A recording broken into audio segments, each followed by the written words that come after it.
There are children alive today who cry but shed no tears, who do not feel any pain, who wear a back brace 23 hours a day, and who are the smallest children in their class, forever. These children are victim of a disease called dysautonomia, and it only strikes Jewish children. I'm Bob Tarnoff, and welcome to Online. With us today to discuss this little-known but horrible disease are Mr. Gerald Levin, who is president of the Dysautonomia Foundation, and Dr. Ira Solovsky, who is the chief geneticist at Evanston Hospital. Gentlemen, thank you for coming.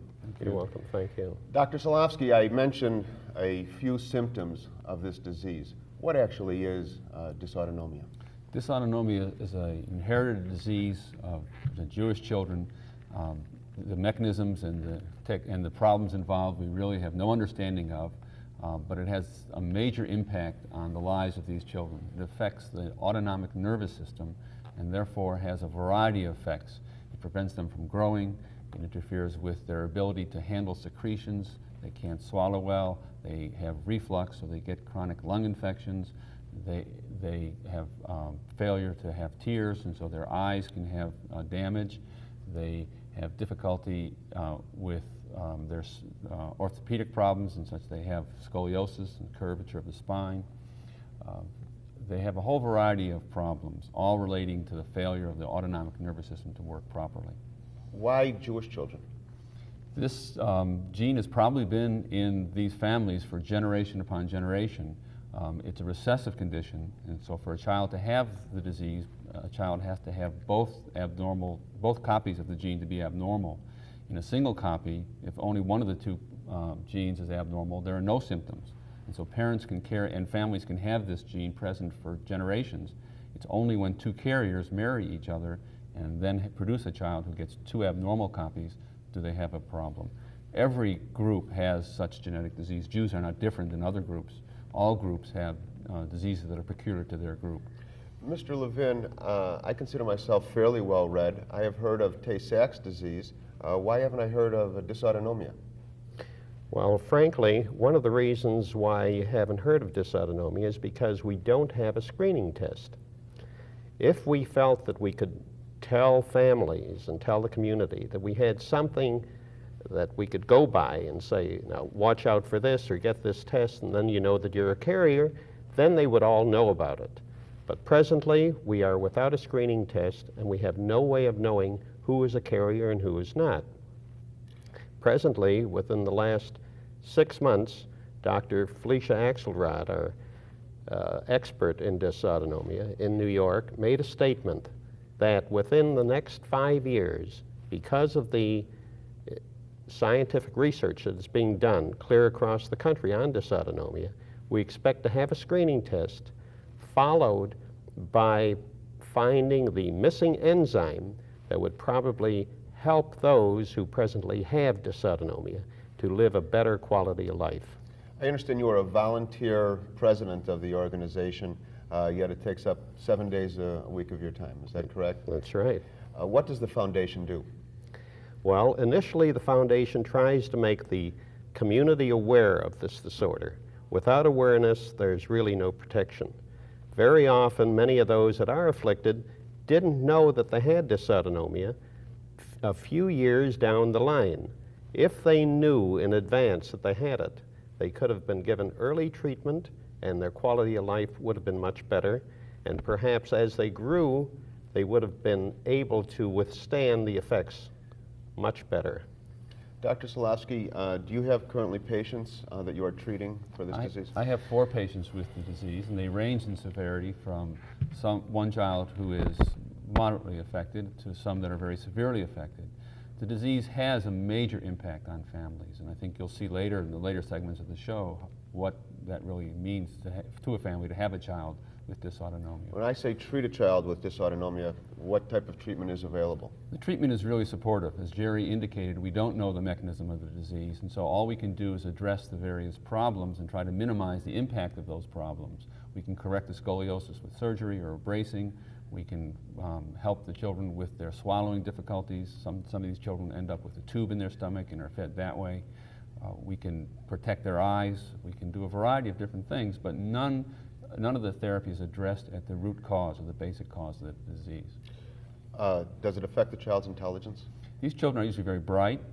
We did think that at one time that these children were slow. Many of them have severe speech problems and don't begin talking until 3 or 4 years of age, but we now recognize that they have normal intelligence. Is the disease contagious?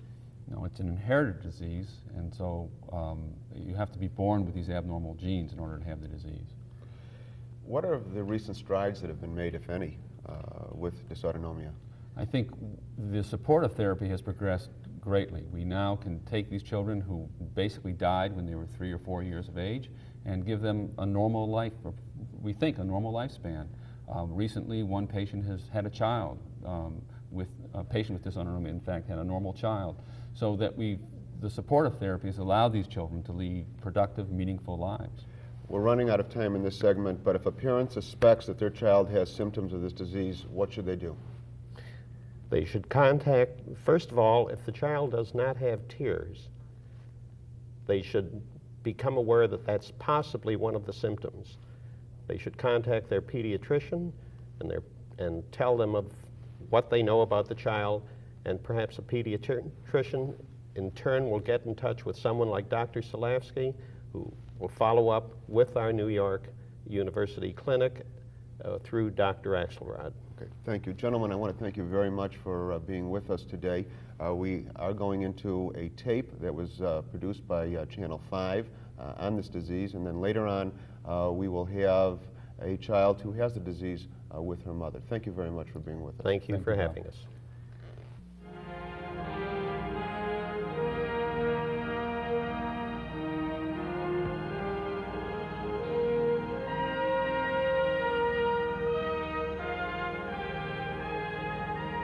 When all the parts of a fine symphony orchestra are working together, the music seems to flow effortlessly. But it's the purposeful signaling of the conductor that keeps the musicians in control. Without the conductor, how would the cellos know when to come in? How would the horns know how loudly to blow? In a similar way, it's the autonomic nervous system in human beings that keeps each of us in control. When a healthy baby is born, he doesn't need to learn to regulate his body temperature or his blood pressure, or to learn how to suck or swallow. Those functions and many others are done automatically by the autonomic nervous system. But the children you see here were born with familial dysautonomia, a rare genetic disease that affects Jewish children. Their autonomic nervous systems are not fully developed. That means they can experience wild, rapid swings in body temperature and blood pressure. There can be frequent periods of severe vomiting, leading to dehydration. Because swallowing is impaired, food and liquids are often misdirected into the lungs, which causes frequent pneumonias. Lung damage accounts for most of the fatalities of the disease. Dysautonomia also affects the sensory nervous system. Children with the disease have reduced ability to feel hot and cold and pain. Many cannot perceive where their bodies are in space. Any of these things can lead to serious injury or death. In addition, because the children have weak muscles, gross motor skills and coordination are often greatly reduced, and frequently the older children develop spinal curvatures. Later, other problems like kidney disease can arise in dysautonomic patients. They actually are living in an unstable body that at any time can be thrown out of control. So that the normal stresses of living, the anticipation of a birthday party, a joyous occasion, or a cold, can be enough stress for these children to throw them into what we consider a crisis situation. A crisis then for the child would be one where their blood pressure goes out of control. It can go very, very high. Their heart rate can speed up enormously in response to this stress. They may start to vomit, so that they are always at risk for life-threatening situations. Dr. Felicia Axelrod is the world expert on familial dysautonomia and is director of the Dysautonomia Center at New York University Medical Center. When an infant has trouble feeding or maintaining his body temperature or shows signs of poor muscle control, and is a baby with no overflow tears when he cries, dysautonomia may be suspected. The diagnosis can be confirmed using several tests. The child can have its tongue looked at, and the tongue will look abnormal. There'll be absence of particular fungiform papilla, which are little red dots on the tip of the tongue. They can also do a histamine test, which is an injection of a small amount of a fluid into the forearm of the child, and it should have an appropriate reaction. If this reaction is abnormal, then the child has dysautonomia. Open, shut them, open, shut them, give a little quack, quack, quack. Although each child has different symptoms of the disease and in varying severity, 4.5-year-old Evan can almost be called typical. His parents knew he was sick from the moment he was born. The doctor came in as soon as he was born, and they needed to do a chest x-ray. There were always problems with him. While nothing can cure dysautonomia, careful management of the disease can prevent some of the life-threatening complications. So squeezed into Evan's schedule of school and play is mist therapy, A spoonful of sugar helps the medicine goes down. chest clapping, and suctioning. I saw the way he was when they clapped him and suctioned him in the hospital, and I was horrified that I would have to do that at home. And when we first started doing it, it was full Nelson or nothing. We couldn't do it any other way. But even that's become routine. Evan is starting to help us suction him. In the first year of his life, Evan was hospitalized 3 times with aspiration pneumonia. He was swallowing improperly. The milk was going to his lungs instead of his stomach. It wasn't until Evan was 13 months old that he was diagnosed. So to prevent more lung damage, Evan had surgery to insert a tube into his stomach. He gets his liquids that way. Now lick it off, close lips. Head forward. Lick it off, use your tongue. A feeding therapist comes to his home to teach him better mouth, lip, and tongue control, which is improving his eating, speech, and facial expression. Dysautonomia does not affect intelligence. Like many of the children, Evan is above average, but he goes to a special school where he receives physical and speech therapy. Evan's parents are pleased with his progress, but because dysautonomia does not go away, neither does their concern. Every day when you wake up, you sort of want to know, is it going to be a good day or a bad day? That fear, every time he coughs, is it, uh-oh, are we going to have a problem? Aaron is 4 years old. Like Evan, he immediately showed symptoms of dysautonomia, especially vomiting. But unlike Evan, he wasn't diagnosed until he was 26 months old. By then, he had had surgery on his large and small intestines. He was fed on and off for 2 years through tubes inserted down his nose and in his neck. In the first year of his life, he was hospitalized for 9 months. Finally, in desperation, his parents videotaped him during a vomiting crisis and sent the tape to his doctors.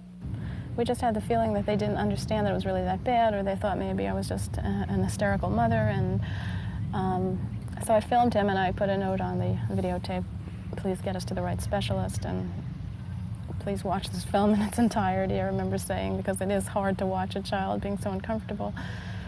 And within a week or two, we were at Dr. Axelrod's office. Vomiting decreased after Aaron had surgery to insert the gastrostomy tube in his stomach for feedings, and his weight picked up. What you have to do is just take it one day at a time.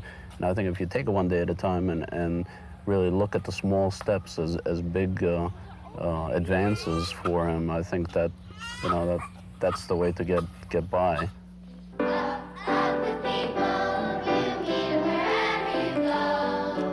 Maggie has lived with dysautonomia for 12 years. When she was diagnosed more than a decade ago, the average life expectancy for children with the disease was 5 years. But since then, use of the gastrostomy tube and intensive therapy have reduced respiratory problems. So Maggie has a lot to sing about, and so do her parents. Of course, I didn't expect my child to have medical problems. But there were certain things I did expect that I got. I expected her to be friendly. I expected her to be cute. I expected her to be loving. And so I did get a lot of the things that I wanted, with a few extras thrown in there on the side. Like the back brace Maggie has begun to wear to correct her spinal curvature.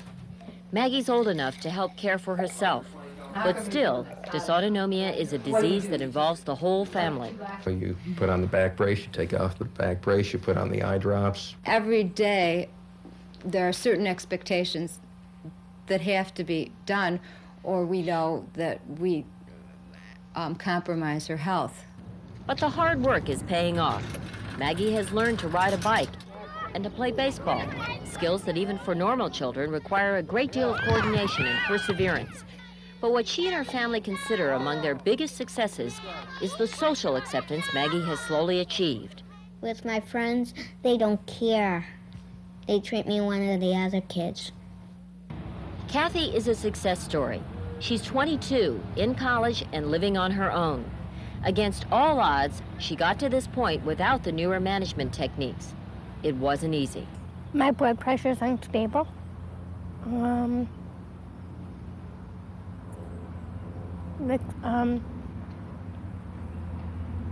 temperature's unstable.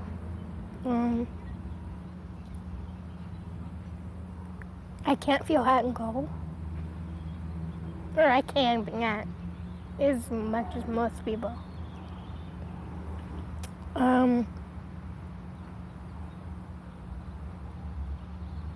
I don't feel pain very well. Despite those problems, Kathy was determined to be independent, and that's her advice for others with dysautonomia. Do the best you can in everything. And I know it's hard, and I know it's going to get discouraging at times, but make the most out of your life. At the Dysautonomia Center, which is funded by the nonprofit Dysautonomia Foundation, records for patients all over the world are kept on computer. Medical histories are quickly available in emergencies, and Dr. Axelrod can follow and advise treatment for patients wherever they are. The Dysautonomia Foundation also supports research into the disease. Dr. John Pearson, the head of pathology at Bellevue Hospital, has been involved in dysautonomia research since 1969.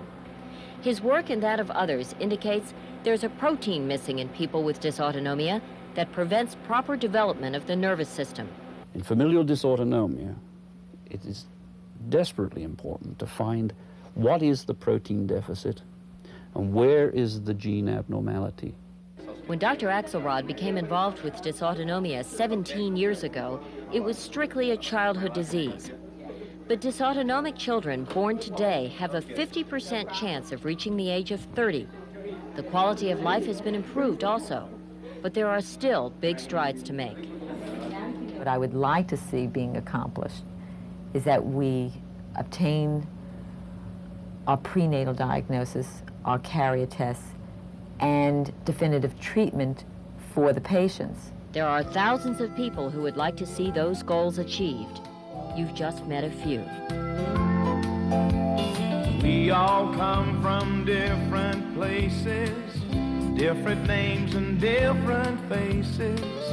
That's what makes a you and makes a me. Some are big and some are small. It comes out equal after all, when every voice is singing harmony. All together now, that's what makes the world go round. Everybody's got a part to play. That's what friends are all about. Come what may, we'll work it out. All together now.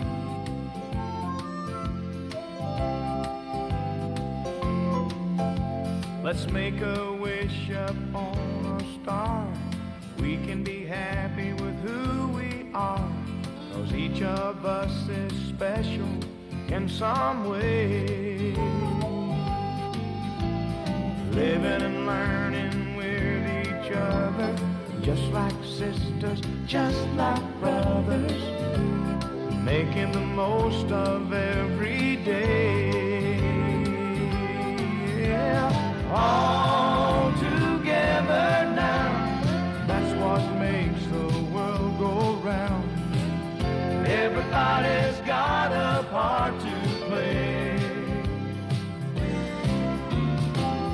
what friends are all about. Come what may, we'll work it out. All together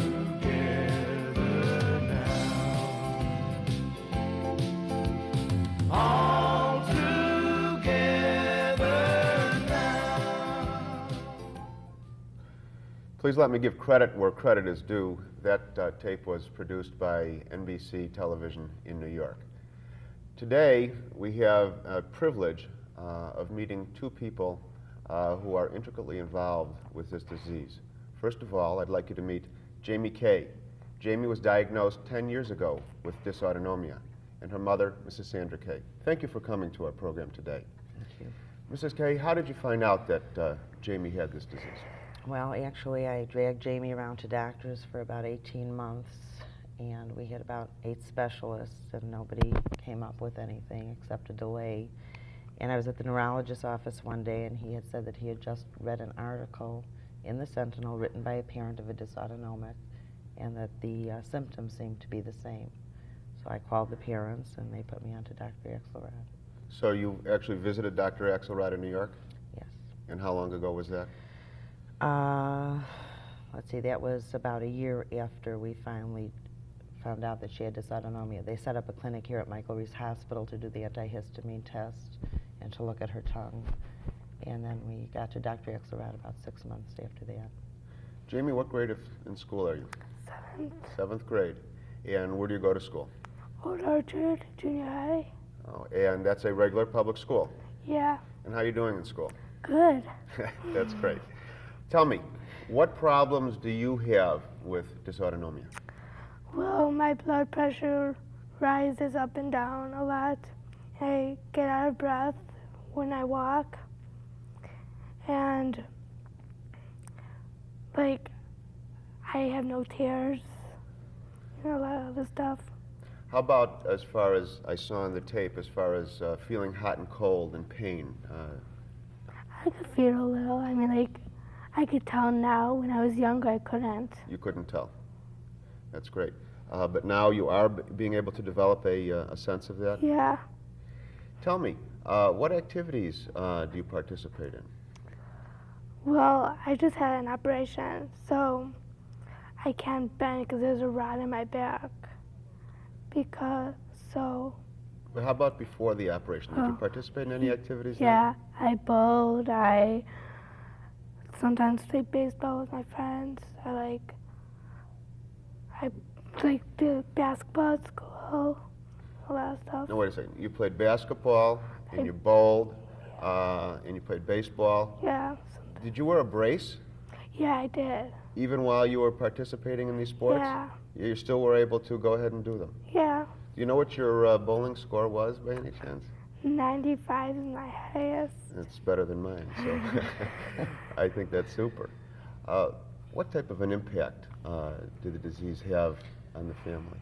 Well, she has 2 older sisters who probably felt very neglected. We were running to physical therapists. We were running for speech therapy. We had LD tutoring. We had eye doctor appointments. We had orthopedic appointments. We were very busy taking care of Jamie. When Jamie got sick, if Jamie would cough, like they had said on the film, it really set us up for a day. We knew that pneumonia was coming. It was rough on the family, emotionally very draining.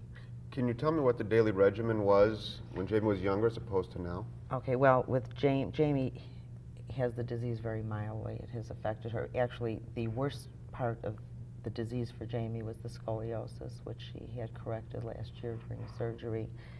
We have not had to do any chest therapy on Jamie. She can eat and swallow. In fact, Dr. Axelrod believes that she's as big as she is because she could swallow liquids. So I didn't have the daily stuff that some of these people have had. Tell me about the surgery. When did you have the surgery? Last year. January 13th. And what was the purpose of the surgery? Jamie had scoliosis, and the degree of her curve was 72, and it was out of hand. It was by 72? Her curve went to 72 degrees, the way they measured it. And from the time they said that she needed surgery to the time that she had it, which was 3 months later, it went to a 75-degree curve. To tell you how curved it was, Jamie grew 2 inches during surgery when they straightened her spine out. When Jamie woke up from surgery, did she feel pain? No. I asked them to give her a painkiller before they sat her up because I needed it. And what are the dangers involved with someone not being able to Okay, well, not being able to decipher hot from cold. You know, up until, about 3 months ago, I was filling the tub for her or adjusting the shower for her. If Jamie falls down and cuts herself, unless she sees it, she doesn't really say too much. She broke a finger at school. Somebody slammed a door on her finger, and because she didn't cry, they let her sit there all day without calling the fire department.